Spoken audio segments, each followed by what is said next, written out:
पूज्य भगवान महावीर तथागत भगवान बुद्ध विज्ञ होते हुए भी लोक भाषाओं में गीता के ही संदेशवाहक हैं।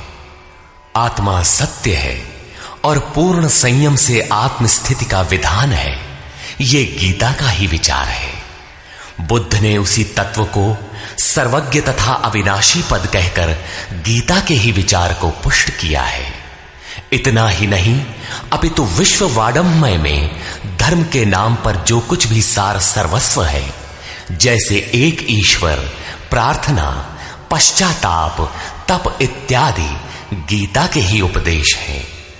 वही उपदेश स्वामी श्री अड़गड़ानंद जी के मुखाब से निःसृत यथार्थ गीता कैसेट रूप में मानव मात्र की मुक्ति का दिव्य संदेश बनकर उपस्थित है।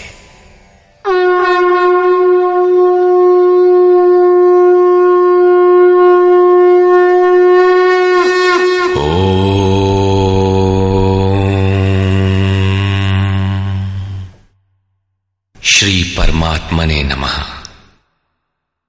यथार्थ गीता, श्रीमद्भगवत गीता, अथ पंचमो अध्यायः।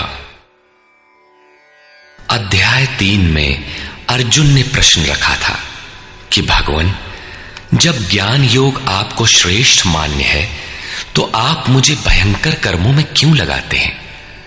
अर्जुन को निष्काम कर्म योग की अपेक्षा ज्ञान योग कुछ सरल प्रतीत हुआ लगता है, क्योंकि ज्ञान योग में हारने पर देवत्व और विजय में महामहिम स्थिति, दोनों ही दशाओं में लाभ ही लाभ प्रतीत हुआ। किंतु अब तक अर्जुन ने भली प्रकार समझ लिया था कि दोनों ही मार्गों में कर्म तो करना ही पड़ेगा। योगेश्वर उसे संशय रहित होकर तत्वदर्शी महापुरुष की शरण लेने के लिए भी प्रेरित करते हैं, क्योंकि समझने के लिए वही एक स्थान है। अतः दोनों मार्गों में से एक चुनने से पूर्व उसने निवेदन किया। अर्जुन उवाच।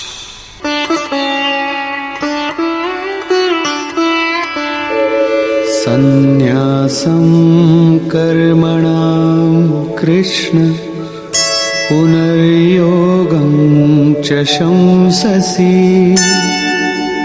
यच्छ्रेय एतयोरेकं तन्मे ब्रूहि सुनिश्चितम्।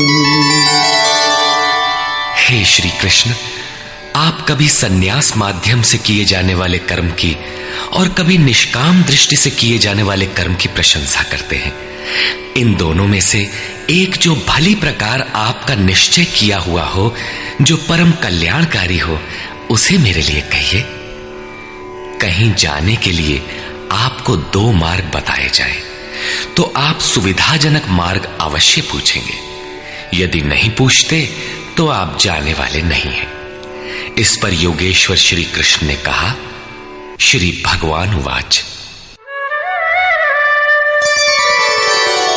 संन्यासः कर्मयोगश्च निःश्रेयसकरावुभौ तयोस्तु कर्म संन्यासात् कर्मयोगो विशिष्यते। अर्जुन, संन्यास माध्यम से किया जाने वाला कर्म अर्थात ज्ञान मार्ग से किया जाने वाला कर्म और कर्म योग, निष्काम भावना से किए जाने वाले कर्म, ये दोनों ही परम श्रेय को दिलाने वाले हैं। परंतु इन दोनों मार्गों से संन्यास अथवा ज्ञान दृष्टि से किए जाने वाले कर्म की अपेक्षा निष्काम कर्म योग श्रेष्ठ है। प्रश्न स्वाभाविक है कि श्रेष्ठ क्यों है?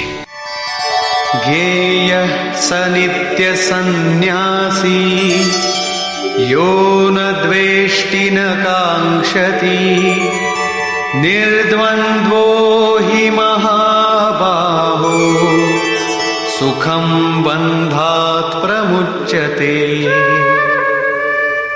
महाबाहु अर्जुन, जो न किसी से द्वेष करता है न किसी की आकांक्षा करता है, वो सदैव सन्यासी ही समझने योग्य है, चाहे वो ज्ञान मार्ग से या निष्काम कर्म मार्ग से ही क्यों ना हो।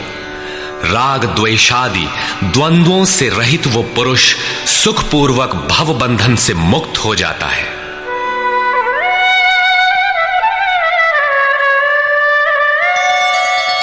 सांख्ययोगौ पृथग् बालाः प्रवदन्ति न पंडिताः एकमप्यास्थितः सम्यग् उभयोर्विन्दते फलम्।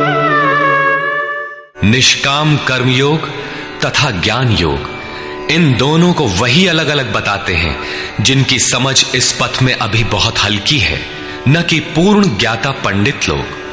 क्योंकि दोनों में से एक में भी अच्छी प्रकार स्थित हुआ पुरुष दोनों के फल रूप परमात्मा को प्राप्त होता है।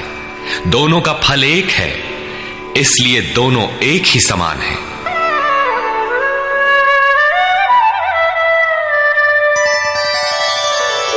यत् सांख्यैः प्राप्यते स्थानम् तद्योगैरपि गम्यते एकं सांख्यं च योगं च यः पश्यति स पश्यति। जहां सांख्य दृष्टि से कर्म करने वाला पहुंचता है, वहीं निष्काम माध्यम से कर्म करने वाला भी पहुंचता है। इसलिए जो दोनों को फल की दृष्टि से एक देखता है, वही यथार्थ जानने वाला है। जब दोनों एक ही स्थान पर पहुंचते हैं, तो निष्काम कर्मयोग विशेष क्यों? श्री कृष्ण बताते हैं,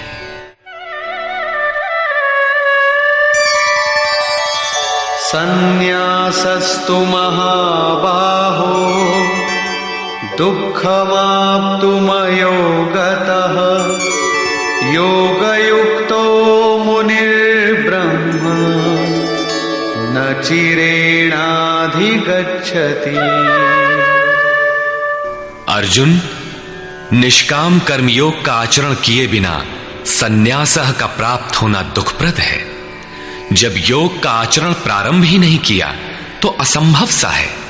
इसलिए भगवत स्वरूप का मनन करने वाला मुनि, जिसकी मन सहित इंद्रियां मौन है, निष्काम कर्मयोग का आचरण करके परब्रह्म परमात्मा को शीघ्र ही प्राप्त हो जाता है।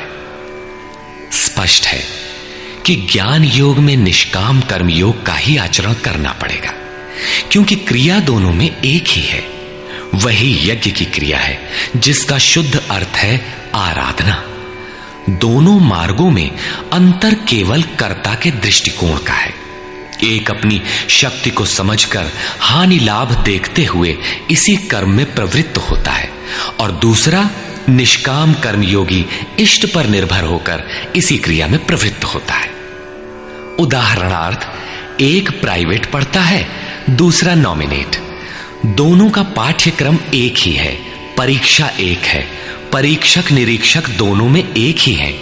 ठीक इसी प्रकार दोनों के सद्गुरु तत्वदर्शी हैं और एक ही है, केवल दोनों के पढ़ने का दृष्टिकोण भिन्न है। पीछे जैसे श्री कृष्ण ने कहा कि काम और क्रोध दुर्जय शत्रु हैं, अर्जुन इन्हें तू मार। अर्जुन को लगा कि ये तो बड़ा कठिन है, किंतु श्री कृष्ण ने कहा, नहीं, शरीर से परे इंद्रियां हैं, इंद्रियों से परे मन है, मन से परे बुद्धि है, बुद्धि से परे तुम्हारा स्वरूप है। तुम वहां से प्रेरित हो। इस प्रकार अपनी शक्ति को सामने रखकर स्वावलंबी होकर कर्म में प्रवृत्त होना ज्ञान योग है। समर्पण के साथ इष्ट पर